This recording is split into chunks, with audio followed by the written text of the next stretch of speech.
বৈষম্য বিরোধী ছাত্র আন্দোলনের সমন্বয়ক চট্টগ্রাম বিশ্ববিদ্যালয়ের শিক্ষার্থী ফাহিম আহমেদ পলাশ নিহত হয়েছেন।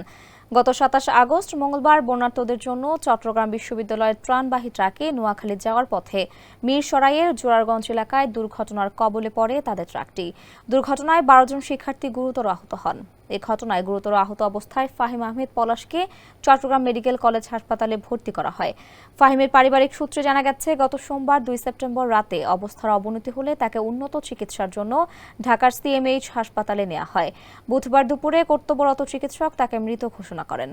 ফাহিমের মৃত্যুর খবরে তার নিজ এলাকা দিনাজপুরের খানসামা উপজেলায় শোকের ছায়া নেমে আসে।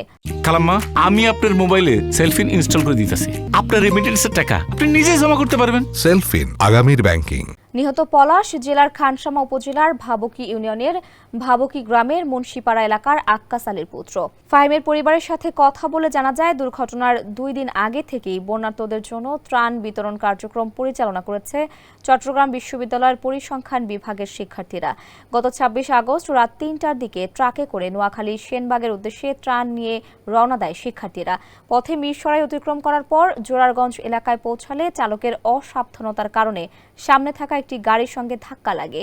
এতে সামনের আসনে থাকা ২ জন শিক্ষার্থী গুরুতর আহত হন এবং ট্রাকের সামনের অংশ দুমড়ে মুচড়ে যায়।